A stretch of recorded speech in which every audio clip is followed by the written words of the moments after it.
चलिए अब एक एक करके हम लोग देखते हैं। पहले कश्मीर, जम्मू कश्मीर के बारे में।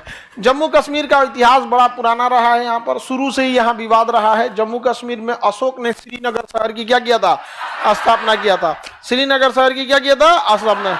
ऋषि कश्यप के नाम पर इसका नाम क्या पड़ा था, कश्मीर पड़ा था।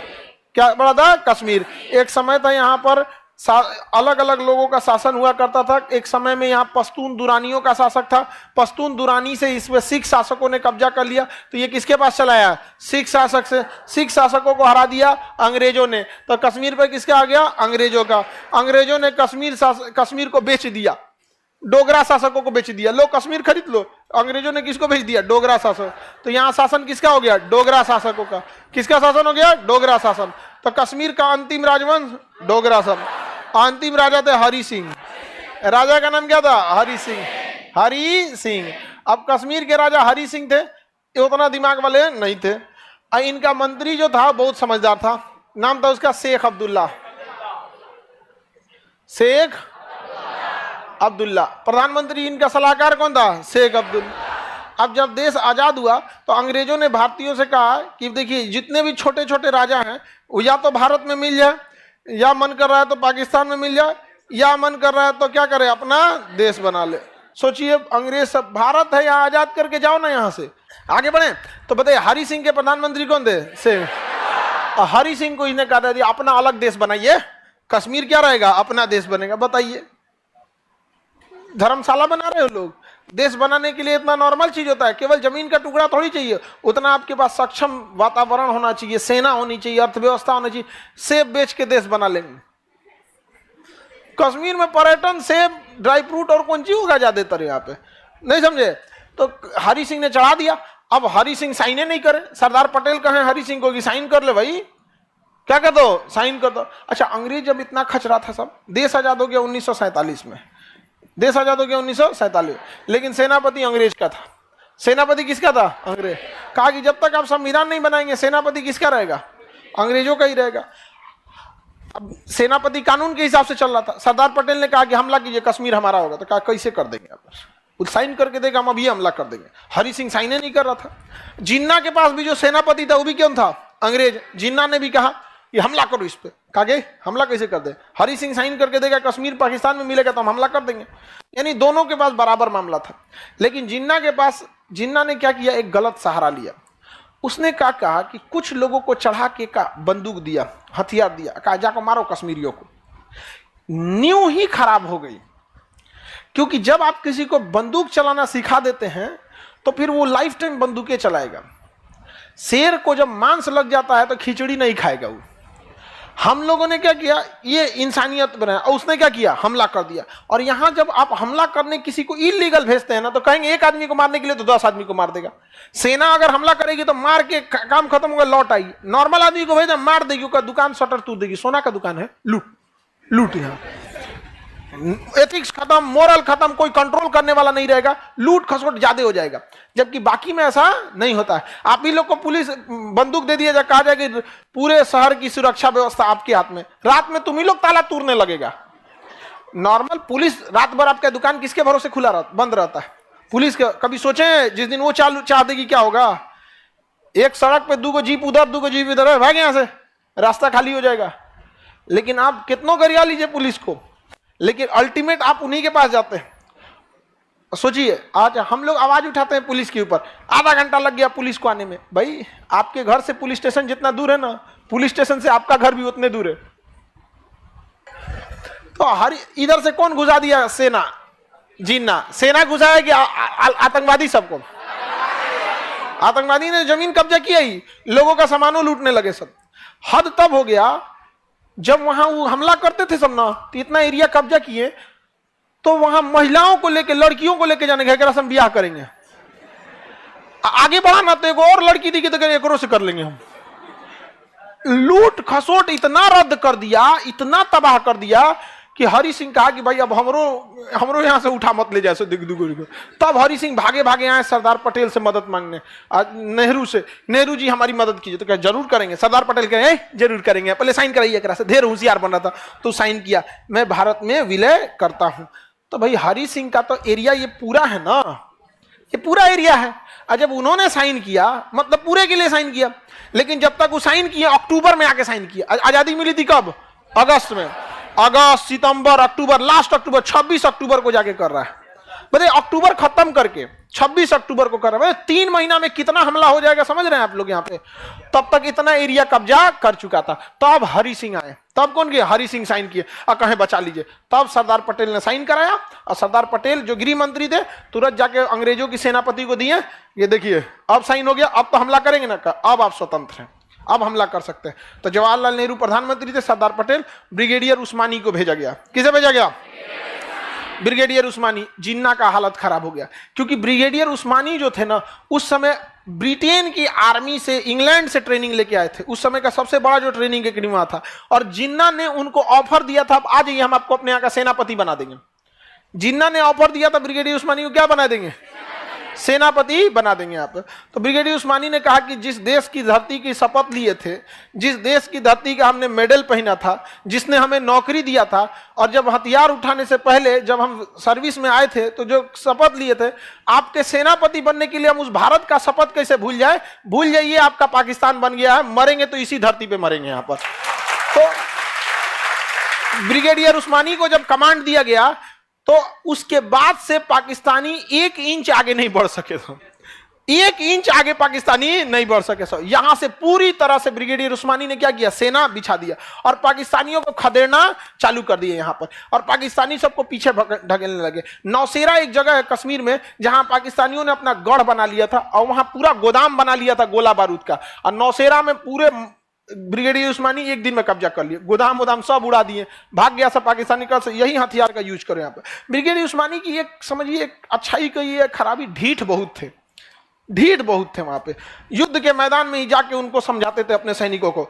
अब जगह कोई सिपाही है और उसके बीच में ब्रिगेडियर आ गया, ब्रिगेडियर का पावर बहुत बड़ा होता है, समझ में आ गया कि नहीं आ गया? जब सामने ब्रिगेडियर खड़ा रहे तो सिपाही का मनोबल इतना बढ़ जाएगा कि कुछ उखाड़ के फेंक देगा सब वहां पे।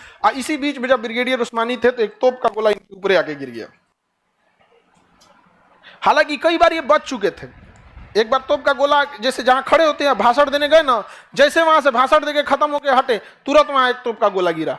जिस जगह पे थे भाषण दे रहे थे उसी जगह पे जैसे खत्म हो गया, उसके जैसे गए अपने जीप में बैठे वहीं गोला गिर गया। तो लोगों ने बताया कि सर आप जहां थे वहीं पे तोप का गोला गिर गया था। तो कहें कि तोप के गोला को भी पता है ब्रिगेडियर की इज्जत की जाती है। तो हरि सिंह की गलती की वजह से ये एरिया किसने कब्जा कर लिया?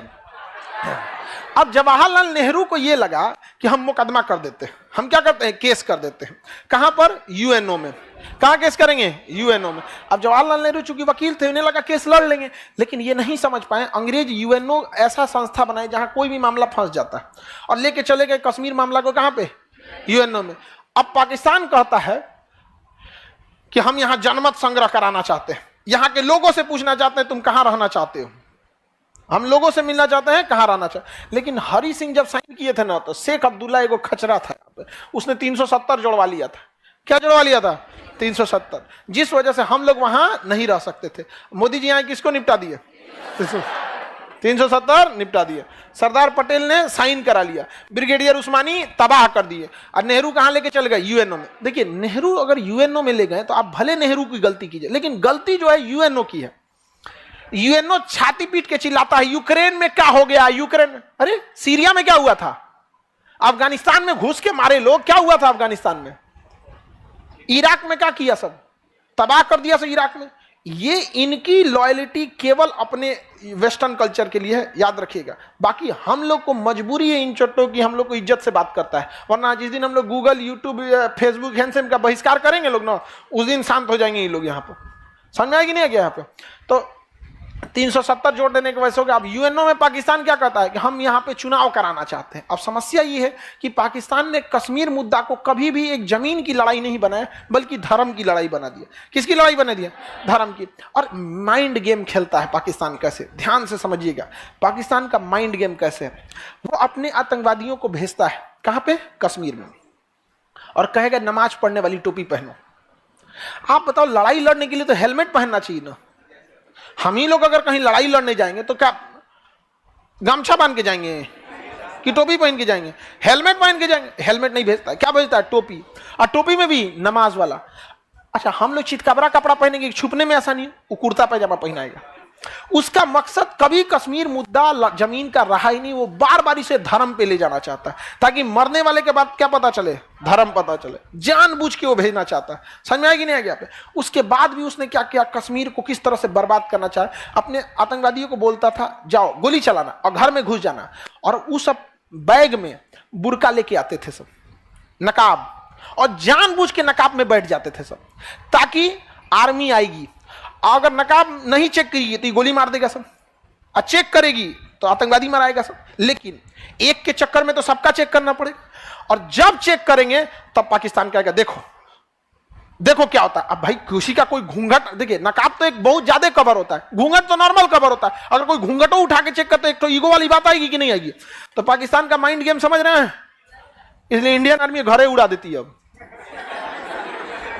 तो भाई कैसे मजबूरी हो गई थी कि नहीं, इसलिए आर्मी ने भी अच्छा उपाय किया। रात में घर में घुसेंगे ना, चारों ओर से घर में घेर लेती है, जा चारों ओर से जीप गाड़ी लगा के, बुलेट टूट लगा, हाँ दिन हो जाने दो, क्योंकि रात में कार्रवाई होगा, फिर पाकिस्तान बवाल करेगा यहाँ पे। अब दिन हो जाएगा, पूरे मोहल्ले वाले जुट जाएंगे, आराम से बोला जाएगा इंडियन आर्मी है यहाँ पर, आपको घबराने की जरूरत नहीं है, अगर तुम आतंकवादी भी हो तो हथियार फेंक के बाहर आ जाओ, हम तुम्हें नहीं मारेंगे। तो कई वो आतंकवादी भी हथियार फेंक के बाहर आ जाते हैं। इंडियन आर्मी फिर उसे शिक्षा देती है, सब कुछ कराती है, उसके बॉन्ड भरवाती है, गार्जियन को करती है, उसके बाद फिर उसे समाज की मुख्य धारा में लेके आती है। तो धीरे धीरे समय लगेगा, एक इतना लंबा समय से इसने रद्द कर दिया है तो एक समय ज्यादा लग जाएगा, क्योंकि 370 हटने के लगभग 30 से 40 साल लगेगा उसे किस में आने में? मुख्य धारा में आने में। तो पाकिस्तान ने कश्मीर का वह हिस्सा कब्जा कर लिया जो हरि सिंह के साइन नहीं किया था जब तक, और इस एरिया को कहते हैं पाक ऑक्युपाइड कश्मीर। क्या कहते हैं? पाक ऑक्युपाइड कश्मीर, POK। क्या कहेंगे? पाक ऑक्युपाइड कश्मीर। ये 30% है। कितना परसेंट है? तो पाक ऑक्युपाइड कितना परसेंट है? कब कब्जा किया? 1948 तक। 1948 तक में क्या कर लिया? कब्जा कर लिया। इसी को खाली कराने के लिए जवाहरलाल नेहरू कहां चले गए? इंटरनेशनल कोर्ट में चले गए। अभी यूएनओ कहता है कि यहां जनमत संग्रह कराइए। क्या कराइए? जनमत संग्रह कराइए। भारत भी रेडी हो जाता है, कहता है ठीक है कराइए। लेकिन जब जनमत संग्रह होगा तो वहां पाकिस्तान की सेना नहीं रहनी चाहिए, तो पाकिस्तान की सेना पीछे हटाइए। तो पाकिस्तान कहता ना ना, हम जैसे पीछे हटाएंगे तो चढ़ के कब्जा कर लेगा, कहेगा जनमत तो संग्रह नहीं होगा। देखिए यही डरा हुआ है, क्योंकि जनमत संग्रह तब होता है जब वहां आप अपनी सेना हटाएंगे, तब आप अपनी सेना रख के कैसे कर सकते हैं आप? हाँ, तो पाकिस्तान कहता है ठीक है यूएनओ की सेना रहेगी। तो यूएनओ में सबसे ज्यादा कहां की सेना है? भारत की। कहता यूएनओ की सेना, और वो डरल रहता है, और रूस रोक लगा देता है। रूस के पास वीटो पावर है जो किसी भी प्रस्ताव को रोक सकता है। 5 देशों के पास वीटो पावर है जिसमें रूस भी है, तो रूस रोक देता है, कहता है कि नहीं जनमत संग्रह नहीं होगा, जनमत संग्रह नहीं होगा। समझ में आ गया कि नहीं आ गया? तो ये एरिया क्या है भाई? POK। कितना परसेंट? कितना परसेंट? 30%। आगे बढ़े। अब देखिए ध्यान से, इधर का एरिया कहलाता है अक्साई चीन। चाइना ने 1962 में कब्जा कर लिया। कौन सा? अक्साई चीन। 1962 में कौन कब्जा कर लिया? कितना परसेंट? 10%। तो इधर से अक्साई चीन किसने कब्जा कर लिया? अब POK कौन कब्जा कर लिया? भारत का दोनों ओर से मुड़िए उड़ा दिया। समझ में आ गया कि नहीं आ गया? अब ये जो हम लोग नक्शा दिखाते हैं ये हमारा ओरिजिनल नक्शा है, लेकिन वास्तविक रूप से ये स्थिति नहीं है। इधर कौन कब्जा किया? इधर कौन कब्जा किया? चाइना ने कब्जा कर रखा। किसी को दिक्कत है तो बताया जाए। ये एरिया कौन सा हो गया आपका? अक्साई चीन। सियाचिन किसके पास है? सियाचिन भारत के पास है। सियाचिन भारत के पास।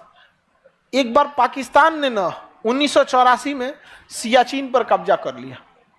1984 में कहां कब्जा कर लिया? सियाचिन में कब्जा कर लिया। अब हो गया आफत। यहां का टेम्परेचर होता है -60 डिग्री सेल्सियस। कितना डिग्री? ऐसे थूकिएगा ना तो थूक जमीन पे गिरने से पहले जम जाता है, यानी अगर किसी को थूक दीजिएगा तो उसको चोट लगेगा, इतना ज्यादा ठंड पड़ता है। 20 सीटी लगाइएगा कुकर में तो आलू गलता है, या 20 सीटी में आलू गायब हो जाएगा। खत्म हो जाएगा 20 सीटी में। हाँ, 20 सिटी में क्या गलता है? आलू। वहां पानी होता ही नहीं है, खौलाना पड़ता है पानी के लिए। यहाँ पे इतना ठंड में कोई लड़ाई कैसे लड़ेगा? और उसमें पूरी क्या होती है? बर्फ जमी रहती है। अब -60 डिग्री सेल्सियस। अब पाकिस्तानिया जाके वहां कब्जा कर लिया। हम लोग को पता कैसे चला? पता है, कुछ पर्वतारोही आए थे सब भारत में चढ़ने के लिए पहाड़ के, तो उनके पास कुछ नक्शा था, तो उन्होंने कहा कि अभी हम पाकिस्तान से भी परमिशन लेके आए हैं, उन्होंने भी हमें परमिशन दे दिया है सियाचिन पे चढ़ने के लिए। तो इंडियन आर्मी कहेगी रे चोट्टा कहीं का, सियाचिन पे चढ़ने के लिए परमिशन तुम पाकिस्तान से लाया है? तो भारतीय सेना जो थी समझदार थी, रिएक्ट नहीं की। समझदार आदमी रिएक्ट नहीं करता, देखिएगा ना, जो समझदार रहेगा ना उसके काम लायक चीज रहेगा तो उसमें सबसे कम रिएक्ट करेगा, ताकि आपको आभास ना होने दे। अच्छा कहा ठीक है पाकिस्तान से लिए, नक्शा देखा, एगो फोटोकॉपी करा के रख लिया। अब उसको बता देते तो पाकिस्तान में बोलता कि आपका नहीं है, का हो? इंडियन आर्मी पूरी तरह हड़क गई थी। अब भारत ने सोचा कि बाप रे बाप, ईस्ट ससुरा पीओके ले गया, आक्साई चीन ले गया, चढ़ गया किस पे?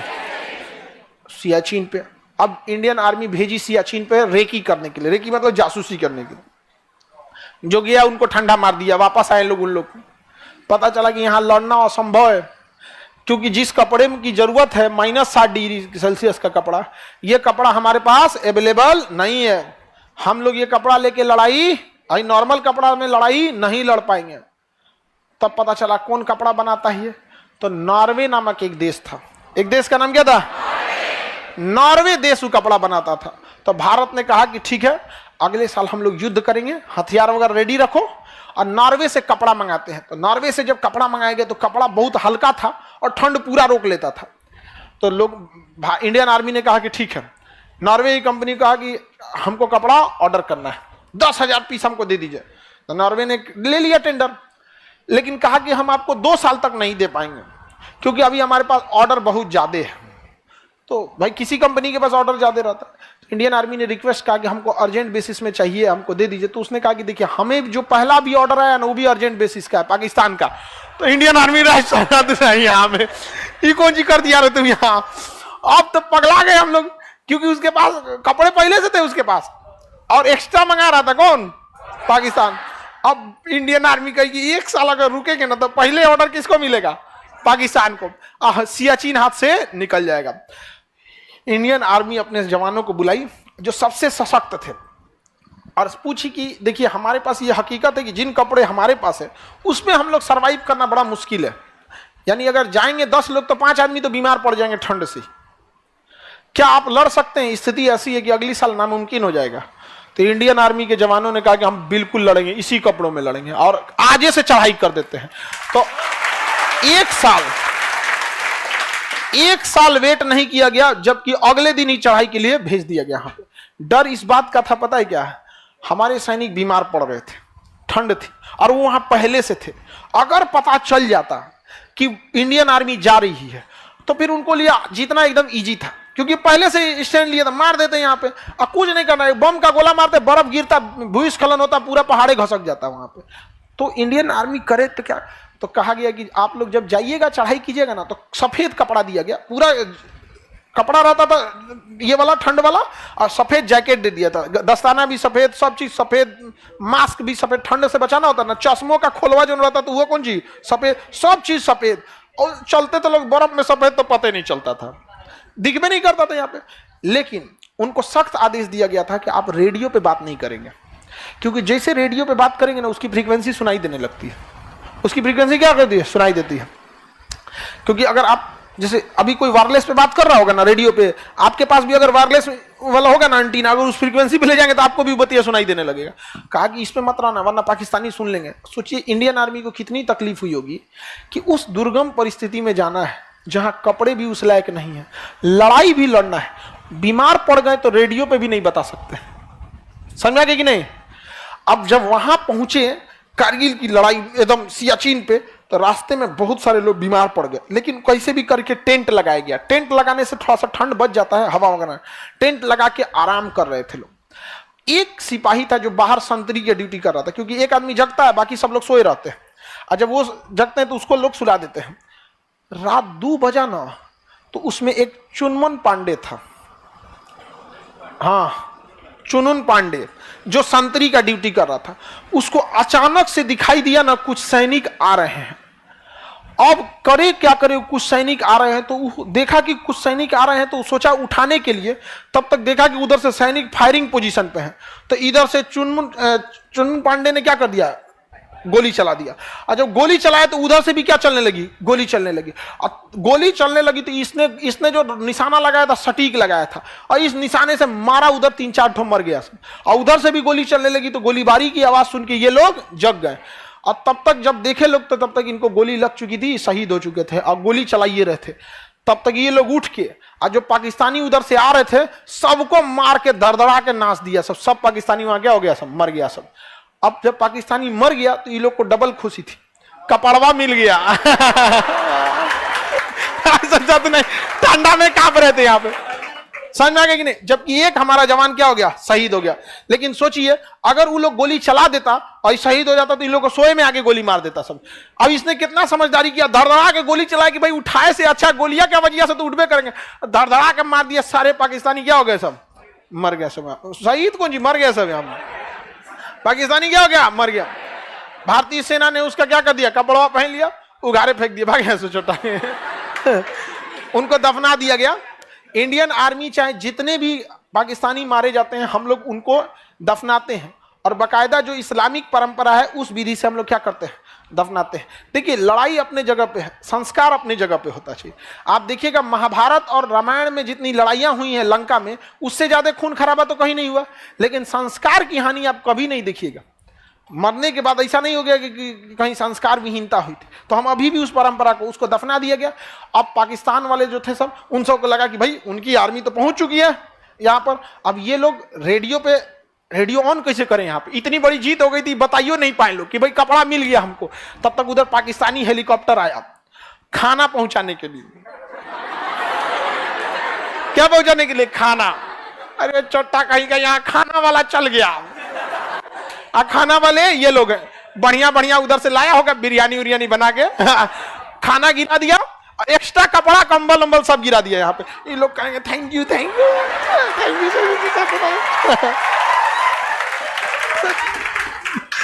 पूरा गिरा दिया कपड़ा।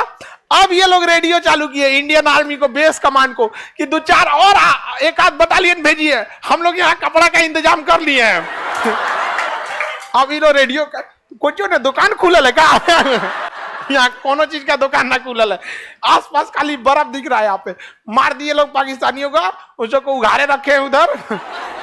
तो बेस वाले का कोई बात नहीं, अपना वाला कपड़ा पहना दो, अपना पहना दो। यहाँ पे तूने नॉर्मल कपड़ा था वो पहना के दफना दिया गया यहाँ पे। समझ आ गया कि नहीं आ गया। अब इंडियन आर्मी वहां क्या कर ली, कब्जा कर ली, और यहाँ का पूरा एरिया किसके कंट्रोल में आ गया, इंडियन। कब से है कंट्रोल में, 1984 सियाचिन। इसे कहा गया ऑपरेशन मेघदूत। क्या कहा गया, ऑपरेशन मेघदूत। ऑपरेशन मेघदूत चला के किसे कब्जा कर लिया गया, सियाचिन। वरना इसमें भी कब्जा कर लेते सब वहां पे। अब पाकिस्तान भी यहाँ पे है लेकिन निचवा है। पाकिस्तान कहाँ है, नीचे है, और उसको नीचे में ठंडा मार देता है। अभी वो बैला नीचे है, नीचे उसको क्या मार देता है, ठंडा मार देता है। अब तो पैसा है नहीं जो कपड़ा खरीद सके, तो इंडियन आर्मी से कहता है कि आप लोग भी पीछे हट जाइए। हम भी पीछे हट जाते हैं, क्योंकि हम ही लोग एक दूसरे के लिए तो आखिर वहां खड़े हैं।